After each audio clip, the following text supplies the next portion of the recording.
All right, welcome. I'm going to be talking about how intellectual humility can kind of reduce false beliefs via information search. And to jump right in, I'm going to start with some bad news, which I'm pretty sure you're also aware of, given our collective experiences during the 2020 presidential election and COVID-19, and also before then, of course. There really is kind of this proliferation of misinformation and false information on the internet, as well as in like daily society and our daily interactions. So, as these couple articles I've listed here show us, as well as others, really there is this widespread prevalence and persistence of misinformation in contemporary societies. And this is clearly something we want to stop, right? We want to have citizens, members of the community who have accurate information and believe things that are not false. So, what can we do to fix this? How can we reduce misinformation and false beliefs? And there's been a bit of a scramble to try and figure out different ways to reduce misinformation and false beliefs. So there's a couple different things you can do.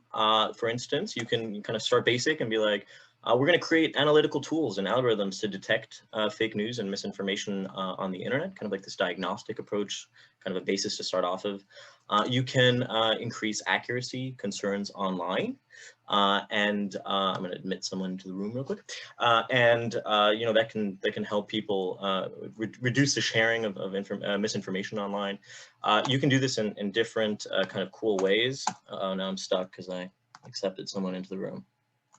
Oh, there we go. So one really neat way to do this is you can have like crowdsourced judgments of news source quality that you provide people with, and this can kind of influence, improve the quality of the information that they're sharing online. So I'm going to take a slightly different approach than this past work in terms of trying to reduce false beliefs and misinformation.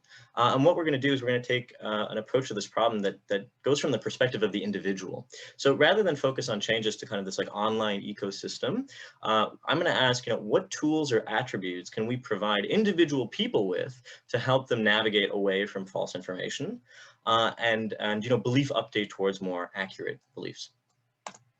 And I think this is where intellectual humility comes in. So, being aware of one's intellectual limitations, being open to the possibility that one's beliefs could be wrong, sounds kind of like the ideal construct to help people, belief update away from false information. So we tested this idea in two studies. We examined whether intellectual humility can predict a reduction in false beliefs. And in study one, we did this with a sample of people who held the false belief that the 2020 presidential election was rigged. So we measured this sample right after the election ended.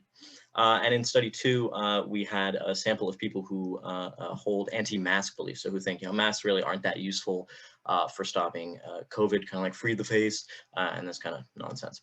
So we chose these two false beliefs because they have had pretty important impacts, right? So believing the election was rigged is kind of directly tied to the insurrection at the Capitol that we all experienced, and anti-mask use directly leads to the spread of COVID, and I don't need to tell you about the negatives of that, obviously. So basically, we're going to see whether intellectual humility can help people who hold these false beliefs, so they already hold them, right, abandon these false beliefs in favor of more accurate information and beliefs. So, how would this even work? So let's say this works. Let's say it's great. We find that intellectual humility predicts a reduction in false beliefs. But, how would this even occur, right? Well, what's the mechanism linking intellectual humility and reducing one's false beliefs, abandoning one's false belief? What is kind of the ingredient that needs to come in for this link to occur? And I think there's several kind of possibilities. I'm going to focus on one of these. So the one possibility I'm going to focus on is that people high in intellectual humility may have a greater willingness to search for and consider counter information. That is kind of information opposing their false beliefs. And this in turn would lead them to update away from those false beliefs. And there's actually a host of research kind of supporting this possibility. So for instance, people high in intellectual humility spend more time considering statements that are incongruent with their political beliefs. So they spend more time kind of reviewing those pieces of counter information. IH is also related to openness, to learning about politically opposing views. So generally, right, there's this idea of people who are intellectually humble tend to consider counter evidence more. They tend to consider evidence that opposes their beliefs. So to put this all together, this is kind of like the predicted model here. Intellectual humility predicts greater information search of counter evidence, right? A greater willingness to consider counter information. And this in turn predicts a greater reduction in false beliefs that people hold. And again, in study 1, we're going to look at the false belief that the 2020 election was rigged. And in study 2, we're going to look at anti-mask beliefs. Okay, so both of these studies have the same procedure, so I'm just going to kind of talk about them collectively. So the procedure you can see at the bottom of the screen here in those little boxes and the arrows, I think it's nice. At the very start of the study, participants completed a pre-selection item in both studies. And this item basically removed anyone who did not endorse the false belief in the respective study. Since we're trying to examine, right, whether intellectual humility reduces false beliefs, we only want to include people in our sample who actually right, hold these beliefs. Right, if you don't hold these beliefs, we can't reduce it, you already don't hold it. So here's an example for the pre-selection item in the first study. I'm going to kind of focus on the study a little bit more in terms of the methods, just as examples. So participants in that first study right at the beginning of the study read, the 2020 presidential election was rigged against Donald Trump on this 1 to 7 scale. And we only included participants who responded above 4 on this scale. We also had a bunch of weird, complicated checks to make sure people weren't like re-signing into the study and changing their answers. After that, so participants who were then included, right, those who actually, believed that the election was rigged or endorsed anti-mask beliefs, they all completed 3 different measures of intellectual humility that have been validated in past work. Leary measure, Porter, Schumann, and Haggard. So, example items here are, I question my own opinions, positions, and viewpoints because they could, in fact, be wrong. Kind of good news, right? These measures all had high inner measure reliability and high inner item reliability. So they really seem to be capturing this kind of latent construct that we're trying to get at, which is intellectual humility. So after the intellectual humility measure, we assessed participants' endorsement of their false beliefs. So this is like a false belief measure and at baseline, right? So, participants' endorsement of the false belief depending on the study, so that the election was rigged or anti-mask beliefs. So in study 1, this is just an example item. There's like 10 different items. So in study 1, participants read, to what extent do you think there was widespread voter fraud in the 2020 election, and items like that. And then they indicated their endorsement with that on a 0 to 100 slider scale. And in study 2, anti-mask, to what extent do you agree that people should be required to wear masks when in public places? That's a reverse coded item, right? So we used some reverse coded items too. Okay, we then head kind of to the mechanism, this kind of information search of counter information. So we gave participants the option to examine counter evidence to their stated false belief. So for instance, in the election study, they read, we'd like to give you a chance to hear about information on how presidential elections in the United States are fair and secure. Below are several links, each of which explain a different way that the 2020 election was fair and secure, blah, blah, blah. And basically here, participants could select, 1 or 2 or 3 or 4 or 5 of these links, and each of the links held some kind of counter information, persuasive counter information against their false belief.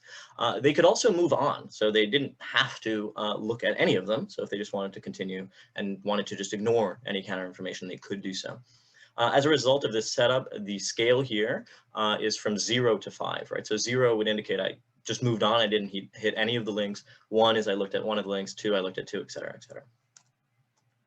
Oh, and we also looked at, by the way, the amount of time participants spent if they clicked on the links, like how much time they spent reading it and considering that counter information, and we find consistent results with that, by the way. This is just an example of like what one of the pieces of counter information looked like in the election study. So one of the links led to this kind of statement that basically just said, Republican leaders and election officials have said the election was fair.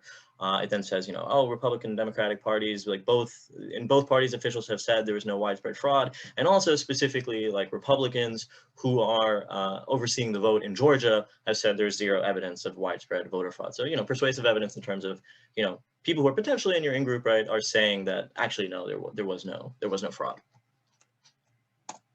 Whoops.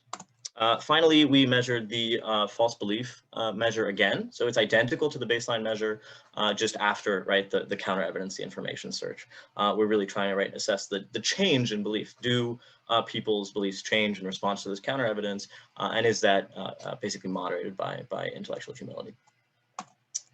Okay, so in terms of results, the first thing I want to show you is the link between intellectual humility and endorsing the false beliefs at baseline. So that is before participants saw any of the counter information, or those links, right? They weren't able to click on those yet. This is just a baseline. And this is what we find. So intellectual humility here is on the x-axis. The y-axis is the degree of endorsement of the false beliefs, right? So the degree of agreement with the false belief. The left graph is for the election being rigged, and the right graph is for anti-mask sentiments. And you'll notice something that's pretty troubling here. We actually find that the greater participants' intellectual humility, the more they actually thought the election was rigged, and the more they held anti-mask beliefs, although the second one is just marginal, right? So this is kind of, this goes a little bit against some past literature, and it's kind of interesting, like what's going on here, right? And we're not entirely sure, but there are some thoughts that we're going to go through once we see the other results, but on a very basic level, right? It's possible that people high in intellectual humility are kind of open to new information, and as such may be particularly susceptible to kind of false information regarding these two topics when that information starts to appear in society. And again, we're going to go back to this in a second when we see the other results, and I think it's going to make a lot more sense in terms of how it contrasts. The second thing I want to show you is whether participants' false beliefs actually changed. So like, did our intervention work at all, right? Like, is there any response in terms of the false beliefs in response to the counter information task? So this is a graph of participants' false beliefs. So left is election again, right is anti-mask beliefs. The red line is at baseline. And the green line is after the counter evidence task, the information search task.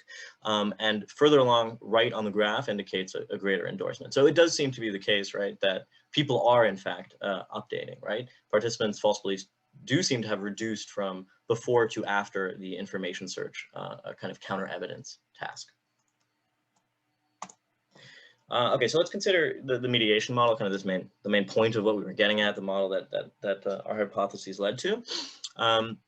Again, right, the idea here is that we think that intellectual humility will predict greater information search in terms of considering counter evidence, and this in turn will predict a reduction in false beliefs.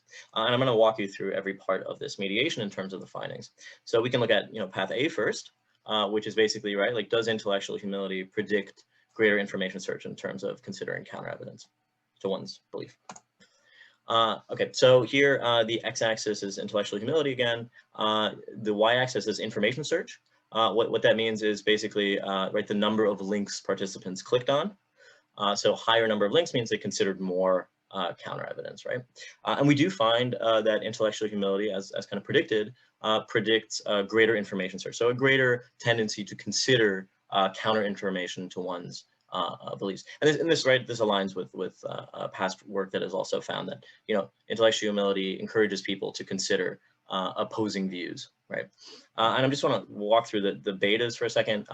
The betas here are unstandardized betas. It's the same across all the results I'm going to show you. So basically, let's take the left graph, right? This means that a change of 1 on the 1 to 7 intellectual humility scale predicted an increase of half a link clicked in terms of the information search. Half a link's a little weird to wrap your head around, so you can also think of it, right, in terms of like a change of 2 on intellectual humility equals or predicts one additional link of counter information clicked, right? Cool. So let's we verified path A, makes sense, goes in line with our predictions. We can consider now path B. So does looking at counter information actually predict a reduction in the measured false beliefs? Right, this reading through some of this counter information stuff, does that actually reduce people's false beliefs in that the election was rigged and anti-mask beliefs? Again, the election on the left, mass on the right. So what do we find? We find that it does. So the x-axis here is information search. So the greater information search, the more you consider the counter evidence, the more your beliefs, false beliefs decreased, right? So the y-axis here is false belief at kind of time 2 when controlling for baseline false beliefs. So lower values on the y-axis indicate a greater reduction in terms of endorsing the false belief. So again, right, we find that looking at more counter evidence makes sense, predicts a greater reduction in false beliefs, both for thinking the election was rigged and also for anti-mask beliefs. Okay, so finally, let's consider CPATH, right? We did path A and path B. CPATH is basically, does intellectual humility predict a reduction in false beliefs? And we find that it does. So, the higher people were in terms of intellectual humility on the x-axis, the more their false beliefs reduced on the y-axis. So this kind of, at least tentatively, I mean, this is correlational, right? It's not causal. It at least tentatively suggests that intellectual humility can effectively reduce people's false beliefs, and that it does so by, encouraging people to consider counter-information and opposing evidence. So back just to cover the full mediation model, so kind of in line, right, with the paths that I just showed you in the two studies, right, there is a significant indirect link between intellectual humility and reduction in false beliefs, both for election and for anti-mask beliefs. That is, right, like intellectual humility predicts a greater tendency to consider counter evidence that we provided, and this in turn predicted a greater reduction in the false belief. Here's a little bonus, a little data bonus. So we also collected time 3 for the election data. What we did, we took the same sample and 2 months later asked them their endorsement of the election being rigged again. So we measured their false belief again 2 months later. So time 1 was right after the election, so November 17th. And time 1, time 2. Time 1 is basically baseline, right? Time 3 was like around 2 months later, so January 6th. And there's kind of 2 quick findings I'm going to show you here. The first thing is, and this, by the way, is not surprising, is that our intervention, so the counter evidence task, right, does not appear to have long-term effects. I mean, it'd be kind of crazy if it did, right? So specifically, we find that information seeking, so counter evidence, in terms of how many counter evidence links participants clicked, does not predict the rigged election beliefs 2 months later. Remember, it did in our, one time point study, but not 2 months later. So there doesn't really seem to be a long-term impact of this this task. Again, I don't think this is particularly surprising. It'd be kind of crazy if there was something. Second, and seemingly somewhat in contrast, intellectual humility still predicted a decrease in thinking the election was rigged from baseline 2 months later. So this link that we found seems to remain even 2 months later. So like, what's going on here? That's kind of weird, right? Why is there no impact of no impact of information seeking in terms of no long-term impact, but intellectual humility still does predict a reduction in false beliefs 2 months later. And I think, and this is very tentative, but talks are kind of sometimes there to be speculative. I think maybe this is kind of a real-world demonstration of our study. So as time passed after the election, right, there was more and more convincing counter evidence indicating that the election was not rigged, and evidence that seemed to suggest it was rigged started to disappear. Right, it started to be challenged. It was like, no, that's not right. So the idea here is that maybe people high in intellectual humility encountered more and more counter evidence in the real world over the 2 months after our study, kind of very similar to how we provided them with counter evidence, and they looked at this counter evidence and said, oh, well, maybe I'm wrong. This kept happening over the 2 months after our study because there was a lot of counter evidence towards the election being rigged. And this, in turn, would explain why this relationship exists even 2 months later. But again, very speculative, but an interesting point. And kind of in line with this idea, I kind of want to go back to that positive link between intellectual humility and thinking the election was rigged at baseline. Remember this kind of troubling finding where you're like, wait a second, why? Like intellectual humility predicts a greater false belief in terms of the election being rigged at baseline. So let's contrast that with the finding that intellectual humility predicts a greater reduction in thinking the election was rigged even 2 months later. So if you take these two things together, right, I think what you can at least tentatively conclude is it seems that people high in intellectual humility may be kind of quick to pick up or take up new false beliefs and conspiracies when they appear in society, but then at the same time are faster to abandon those false beliefs than others when more accurate kind of counter evidence starts to appear and they encounter this counter evidence in society. Again, very tentative, but I think it's a really interesting finding in terms of considering next steps and future research. Okay, so what are the overall kind of results? What's the overview here? So first of all, there does seem to be a link between intellectual humility and reductions in false beliefs in response to counter information. And this link appears to be driven in part by a greater willingness of people high in intellectual humility to consider available counter information and kind of investigate that information and be open to that information. And finally, intellectual humility may predict kind of adopting false beliefs and kind of new misinformation when that false information starts to spread in society, but then also abandoning these false beliefs at a faster rate after receiving persuasive counter information. There are some serious limitations to this study, so take it all with a grain of salt. First thing, it's not causal. This is a problem, especially in terms of like mediational design, right? It's kind of nuts to do mediation entirely correlationally. So we are, of course, looking at redoing these experiments with different contents, but in a causal manner. So directly manipulating intellectual humility. There's no long-term impact. I'm not even sure if this is that much of a limitation. It'd be kind of surprising if there was, right? But at the same time, right, there may be a long-term impact if you created a study or an intervention where you kept feeding people accurate information over time, right, where you keep giving them this accurate counter information. And as I noted earlier, maybe this is exactly what kind of happened in the case of the rigged election study. That is, people high in intellectual humility were updating over time in response to persuasive counter evidence that the election was not rigged, and that's why we still see that link 2 months later.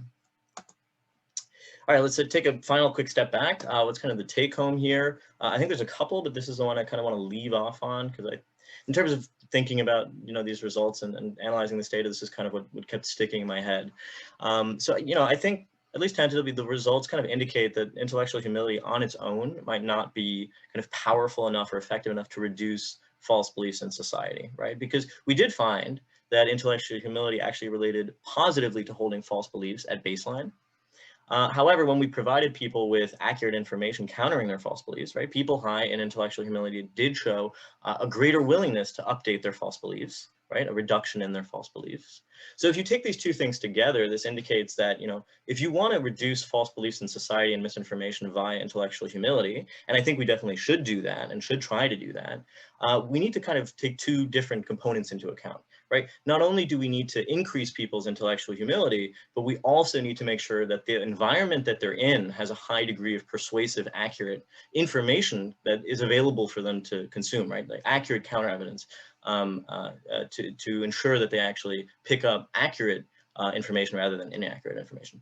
And I think we can definitely do this, but it's going to require a lot more work and more research, and maybe even some real structural kind of changes in society, kind of going back to those original studies I talked about in terms of how to change misinformation prevalence online, right? So if we change the environment and change the individual collectively, then we might really be able to reduce reduce the prevalence of false information in society.